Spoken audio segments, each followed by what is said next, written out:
Homies welcome back to the channel, it's your history teacher. और बिल्कुल teacher लोगों की तरह मैं तुम्हें पढ़ाने से पहले सवाल पूछूं। तो मेरा सवाल ये है कि क्या कोई शिनोबी एग्जिस्ट करता है जो अपकमिंग रायक आगे साथ में एक 8 टेल जिंचुरी को पेल दे और 1000 शिनोबीज को अकेले हरा दे और इतनी खतरनाक बैटल से वो कोई मेजर इंजरी भी ना लेके लौटे। मैं हाशिरे माय मादर की बात तो कर ही नहीं रहा। I am talking about Naruto's dad Minato नामिकाजे।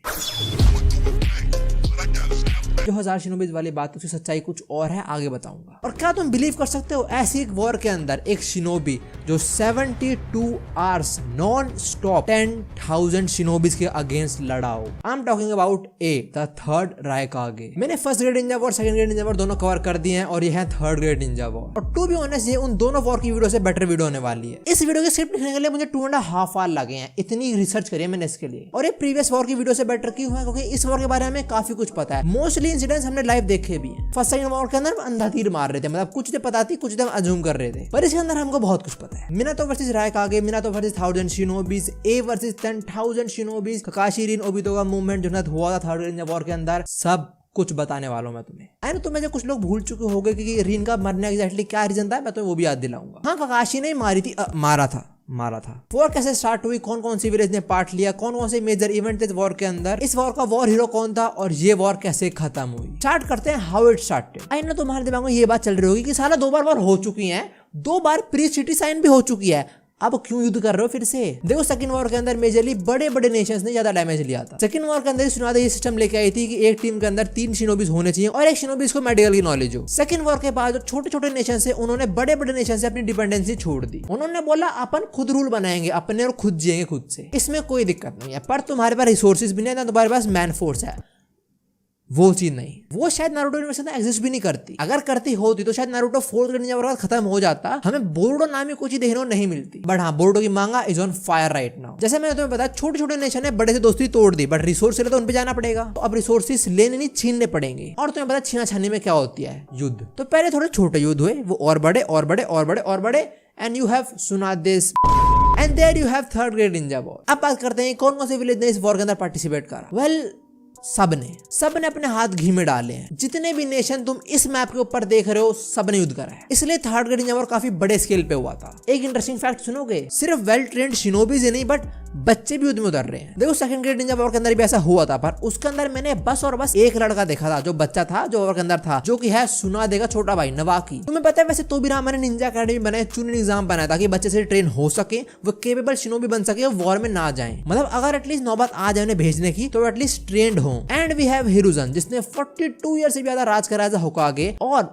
Worst होकागे जो रहा है पूरे हिस्ट्री के अंदर। मेरे पास ना 50 से भी ज्यादा रीजन है इसे हेट करने के, क्योंकि टट्टे होगा एकदम। पर अभी मेन बात पे आते हैं। ये बच्चों को लड़ने भेज रहा है वॉर के अंदर, जो अभी निंजा अकेडमी से बाहर आए हैं, उनके पास रियल लाइफ में लड़ने का प्रॉपर एक्सपीरियंस भी नहीं है और उन्हें भेजा वॉर के अंदर। मैं सच बता रहा हूँ, जब 4th ग्रेड निंजा वॉर गया तो भी रामा रीइंकार्नेट हुआ था ना, अगर उसे पता लग जाता कि हिरुजन ने हरकत करी है पास्ट में, चप्पलों से मारता है इसको, तो भी रामा मादरो पीटने से पहले हिरुजन को पीटता। देखो कोनोहा इस वॉर में सबसे लड़ लिया, सबसे। मैप में जो 4 बड़े नेशन है ना, रॉक, क्लाउड, सैंड और वाटर, इन सबसे लड़ा है। पहले बात करते हैं कोनोहा वर्सेस रॉक के बारे में। कोनोहा और रॉक के बीच में आता है ग्रास विलेज, जहाँ पे रॉक ने अपने सारे ट्रूप भेजे कि इधर इकट्ठा हो जाओ फिर अटैक करना कोनोहा के ऊपर। तो ग्रास विलेज के अंदर थोड़ी बहुत फाइट होती है हमारे कोनोहा और रॉक विलेज के शिनोबीज की। ये मिनातो वर्सेस 1000 शिनोबीज वाली फाइट नहीं है। और देखो ये वॉर हो रही है, इसमें ऐसा नहीं होता कि पहले 2 नेशन लड़ेंगे, फिर ये 2 लड़ेंगे, फिर ये 2 लड़ेंगे, फिर ये 2 लड़ेंगे और बाकी सारे वेट करेंगे कि नहीं तुम लड़ लो, हम वेट कर रहे हैं, अच्छा हो गए अब हम लड़ते हैं। ऐसा नहीं होता, जिसको जहां मौका मिले वो घुस जाता है। तब तुमने तो देखी हुई है, तुम्हें पता है गैंग बैंग के अंदर जिसको भी जहां मौका मिलता है वो घुसा देता है। सो यू नो कोनोहा और रॉक के कुछ शिनोबीज लड़ रहे हैं ग्रास विलेज के अंदर, बट रॉक डिसाइड करता है कि हम नॉर्थ पार्ट के मतलब ऊपर वाले पार्ट है कोनोहा से, वहां पे अपने कुछ शिनोबीज भेज देते हैं, वो एंटर करके ऊपर वाले पार्ट है कोनोहा पे। और सेम उसी टाइम हमारा क्लाउड विलेज भी अपर पार्ट से अटैक करने को सोचता है कोनोहा के अंदर। देखो हमारी कोनोहा इससे पहले अपने नॉर्थ पार्ट पे पहुंचे, उससे पहले वहां पे रॉक और क्लाउड ही आ गया। मेरे को डांजो नहीं पसंद, तुमको भी वो कुत्ते टट्टी नहीं पसंद, तो हम दोनों मिलकर उसे पीट सकते हैं ना। बट अगर हमारे बीच ही पहले लड़ाई हो रखी हो तो हम टीम अप नहीं करेंगे। मैं एग्जांपल दे रहा हूँ, ठीक है, अपन फैमिली है, पर ये एग्जांपल था रॉक और क्लाउड विलेज का। दोनों अटैक करने जाते हैं कोनोहा के ऊपर नॉर्दर्न पार्ट से, बट अभी खुद एक दूसरे के सामने खड़े हो चुके हैं वो, और प्रीवियस वॉर्स के अंदर दोनों ने एक दूसरे को डैमेज करा है, तो लड़ाई बनती है। देखो रॉक विलेज ने ग्रास विलेज भेजे थे 1000 शिनोबीज कोनोहा के अगेंस्ट, पर नॉर्दर्न पार्ट भेज दिए 10,000 शिनोबीज। तो 10,000 रॉक शिनोबीज अगेंस्ट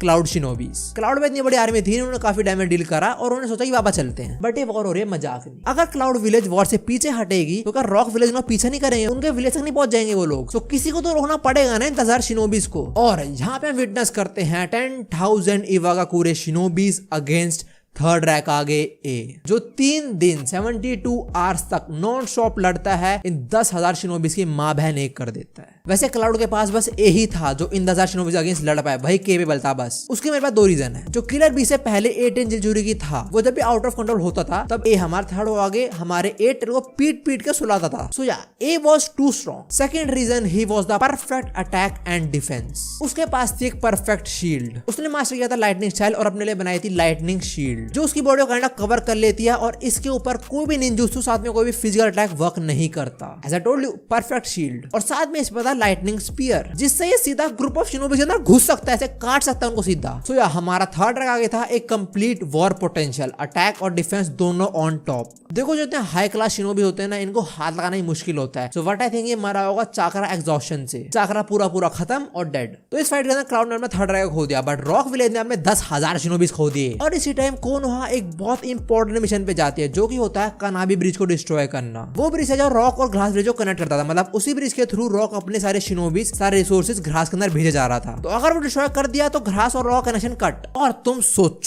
सोचो ये मिशन किसको दिया? एक बच्चे को, ककाशी को। अपने बाण का ना हृदय में घुसा दूंगा मैं। वैसे कनाबी ब्रिज को डिस्ट्रॉय करने वाला मिशन एक्चुअली में 12 कोनोहा के शिनोबी को दिया गया था, बट इतना इंपॉर्टेंट ब्रिज है तो डिफेंस टाइट होगा ना। तो अबे छोटी वॉर होते हैं कुछ रॉक शिनोबीज और हमारे कोनोहा के बीच। इनमें से 12 में से बचते हैं बस 4 और उनमें से पता नहीं कितने थे, पर उनमें से बचते हैं बस 50। जहां पे एंट्री मारता है हमारा मिनातो नामी काजे, जो 50 शिनोबीज की माँ बहन एक कर देता है। और इसी टाइम पे ककाशी को मिशन मिलता है कि जाके ब्रिज तोड़ा। तो ककाशी टीम लीडर बन गया ओबितो रीन का। जब मिनातो ने अकेले 50 शिनोबीज को मारा ना, रॉक विलेज ने अपने शिनोबीज को बोल दिया था कि अगर तुम इस वॉर के अंदर ब्लॉन्ड हेयर वाले लौंडे को देखते हो तो उससे नहीं लड़ना, वापस आ जाओ चुपचाप। एक जगह मिनातो लड़ रहा है 50 शिनोबी से और दूसरी जगह ककाशी ओबितो और रीन जाके ब्रिज डिस्ट्रॉय करने वाले हैं। उन्होंने वो कर दिया, पर जब वापस आ रहे होते हैं वो मिल जाते हैं कुछ रियली पावरफुल रॉक शिनोबी से, और ये बच्चे हैं, ये नहीं लड़ पाते। ग्रीन किडनैप हो जाती है। ककाशी बोलता है जो हमें मिशन मिला है हम वो करना चाहिए, and Obito is like combat is more important. तुम्हें पता है ककाशी ऐसा क्यों बोलता है? वो रीन को शुरू में क्यों नहीं जाता? क्योंकि यही रीजन था उसके फादर की डेथ का। साकुमो हताके ककाशी का फादर, उसको सेकंड वॉर के अंदर एक मिशन मिला गया था, पर उसने उस टाइम वो मिशन नहीं करा, बट अपने कॉमरेड को बचाया था। इसलिए उसको विलेज से बहुत क्रिटिसाइज करा गया था। वो नहीं झेल पाया था, उसकी रैंक भी डिमोट कर दी गई थी और उसे सुसाइड कर लिया था इस चीज को लेके। इसलिए ककाशी को भी ऐसा ना फेस करना पड़े, इसलिए उसने रीन को पहले नहीं सोचा बचाना। ककाशी और ओबितो रीन को तो बचा लेते हैं, बट हमारा ओबितो वो रॉक पेपर सीजर गेम हार जाता है रॉक से, और ककाशी को मिल जाती है रिनेगान एंड रीन।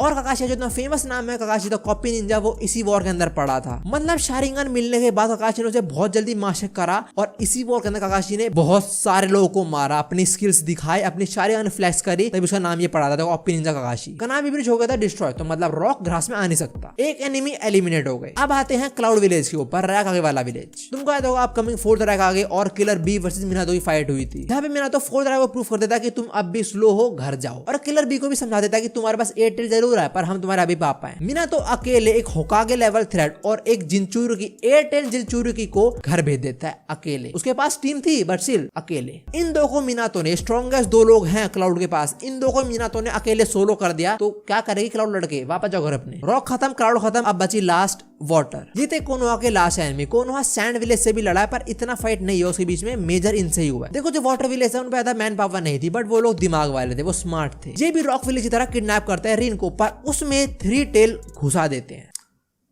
सील कर देते हैं। इनका प्लान ये था कि कोनोहा के शिनोबीज आएंगे रीन को रेस्क्यू करने, और ये जान के उसे रेस्क्यू होने देंगे। रीन वापस जाएगा विलेज के अंदर और वहां पे जाके ये रीन की सील को अंडू कर देंगे, मतलब 3rd टेल को ये विलेज के अंदर बाहर निकाल देंगे रीन से। तुम खुद बताओ कितना बढ़िया प्लान है, बट तुम कौन सी सील यूज कर रहे हो? ये मतलब इन्होंने क्या रीन में कोई कंट्रोल चिप घुसा रखी है कि बटन दबाया जिंजूरी की सील, बटन दबाया जिंजूरी की अनसील, पता नहीं कौन से टाइप की सील यूज कर रहे थे, बट इनका प्लान यही था। और रीन को पता था कि वो अपने विलेज के अगेंस्ट यूज होने वाले है, इसलिए उसने बोला था ककाशी को कि मुझे मार डाल। तो हाँ, ककाशी कॉल नहीं थी, रीन की कॉल थी। और ये सीन लाइव देख लेता है ओबितो, और इसी टाइम ककाशी और ओबितो दोनों की मांगे को शारिंगन एक्टिवेट हो जाती है। ककाशी बेहोश होकर सो जाता है और ओबितो सारे वाटर वाले शिनोबीज को सुला देता है बहुत गंदे वे में। ओबितो की रेज ना one of the best rage लगती है नारुतो के अंदर, तो ओबितो ने कोनोहा के लास्ट एनिमी को भी उन्हें घर भेज दिया। और इसके बाद फाइनली होती है मिनातो वर्सेस 1000 शिनोबीज की फाइट। जो हमारा बुड्ढा ओनोकी है, जो उस टाइम रॉक विलेज का लीडर था, वो डिसाइड करता है कि एक लास्ट एफर्ट करते हैं और 1000 शिनोबीज को भेजते हैं कोनोहा के अंदर। और मिनातो इन 1000 शिनोबीज को अकेले हरा देता है। टेक्निकली ये सच नहीं है। मेरे को पता है ओनोकी ने ये बात बोली है एनिमे के अंदर कि हमने 1000 शिनोबीज को भेजा था, पर सिर्फ एक बंदे ने, जो कि मिनातो है, उसने सबको हरा दिया। वो बोलता है कि येलो हेयर वाला, ब्लॉन्ड मतलब। बट द थिंग इज, ओनोकी की ये बात है एपिसोड 349 के अंदर, जो कि एक कंप्लीटली फिलर एपिसोड है। सो ये सच नहीं है। बट अगर ऐसे कोई वॉर होती, आई कैन बिलीव कि मिनातो हरा सकता है 1000 शिनोबीज को। मिनातो ने अपनी रीइंकार्नेटेड फॉर्म के अंदर ना 10 टेल मतलब 10 टेल जो था, उसका टेल भी इस बॉम्ब को मक्खन की तरह टेलीपोर्ट कर दिया था। Minato was damn too powerful. चलो ये सब था इस थर्ड ग्रेड निंजा वॉर के बारे में। बट अब भी दो चीजें बचती हैं। पहली, ससोरी। इस वॉर के बाद ससोरी का नाम पड़ा था Sasori of the red sand. Red sand का ये मतलब है कि उसने जहां भी फाइट करी है वो सैंड के ऊपर ही थी। उसने सैंड के ऊपर ही इतने लोगों को लटा दिया कि सैंड का कलर ही रेड हो गया। और वो सैंड पे लड़ा, तो मतलब वो अपने विलेज के आसपास ही लड़ा हो, मोस्टली वो डिफेंस पे रहा होगा। और साथ में इस वॉर के बाद ही ससोरी ने अपने थर्ड काज़ेकागे को भी मार दिया था, अपना पपेट बना लिया था उसको। और साथ में इस वॉर के अंदर मादारा ही मर गया था और उसने ओबितो को बोल दिया था कि मुझे वापस जिंदा कर दियो भाई। पर वॉर के बाद सबसे इंपॉर्टेंट चीज होती है कोनोहा के अंदर। हिरुजन चाहता था कि जो रॉक ने डैमेज करा कोनोहा को, वो उसकी पेनल्टी भरे। ऐसा कुछ हो और आगे ये लोग अपने रिलेशन अच्छे बनाए और वॉर ना हो। हिरुजन ऐसा कुछ चाहता था। बट वी हैव हमारा प्यारा भड़वा डांजू, जिसने कुछ लोगों को मैनिपुलेट करा। ये इतना स्ट्रॉन्ग डिसीजन नहीं है, उसने ये बात फैला दी। और हिरुजन ने इस सारे प्रेशर के अंदर आके होकागे का रोल छोड़ दिया। अब होकागे कौन बनेगा? कौन है वो पोटेंशियल जो होकागे बन सकते हैं? हमारे 3 सानिन मिनातो और फुगाकू उचिहा। पर सुनाते विलेज छोड़ देती है। जिराया नागाटो याहिको और कोनन को ट्रेनिंग करने निकल जाता है और अपनी अच्छी रिसर्च करने भी। और ओरोचिमारू थोड़ा स्केची सा बंदा है, मतलब उसके एक्सपेरिमेंट भी चल रहे होते हैं, तो उसको कंसीडर नहीं कराया था, तो सानिन हो गए बाहर, इसलिए बन जाता है मिनातो होकागे। बट रुको, एक बंदा और था, फुगाकू उचिहा, जिसने वॉर के अंदर बहुत काम करा है। फुगाकू उचिहा इताची का बाप। फुगाकू को कंसीडर भी नहीं कराया था होकागे रोल के लिए, इसलिए ही सारे उचिहा के अंदर आग बढ़ जाती है इसके बाद। और तुम्हें पता है वो आग कौन रोकता है? इताची उचिहा मैसेकर। फिर कुछ टाइम बाद याही को नागाटो और कोनन अकात्सुकी बनाते हैं, जो कि कभी वॉर ना होने देंगे आगे। हांजो हमारे भड़वे डांसवाद मिल जाता है। हांजो अकात्सुकी डरता है कि वो ज्यादा स्ट्रॉन्ग बनते जा रहे हैं। वो डांसवाद मिलकर प्लान बनाता है कि अकात्सुकी को डिस्ट्रॉय कर देंगे अगर हम एगो मरवा देते हैं तो। ऐसा ही होता है। बट नागाटो स्वयं रेस के अंदर आया था, उसकी रिनेगान काम कर जाती है और रिनेगान वहाँ पे लिटरली सबको फाड़ देती है। हांजो और डांजो ये निकल पाते हैं वहां से बस। बाद में नागाटो हांजो भी मार देता है, पर ये सब वॉर के बाद हुआ था। मतलब ये सब वॉर का आफ्टर मैथ है। वॉर के बाद जो भी इफेक्ट्स हुए ये वो सब था। तो हाँ, ये सब कुछ था थर्ड ग्रेड निंजा वॉर के बारे में। मैंने फर्स्ट और सेकंड के बारे में वीडियो बनाई, आके देख सकते हो तुम। सो इस वीडियो इतनी thanks for watching and I hope you enjoyed. मैं सोच रहा हूं फोर्थ निंजा वॉर को भी कवर करूं फ्यूचर के अंदर। उसके बारे में तो सबको पता है, वो सबने देखी है यार। बट स्टिल कुछ अच्छे मोमेंट और कुछ अंडररेटेड मोमेंट्स उनको कवर करने का सोच रहा हूं मैं। और होम इस वीडियो इतनी thanks for watching and I hope you enjoyed. मिलते हैं नेक्स्ट वीडियो के अंदर। Bye bye.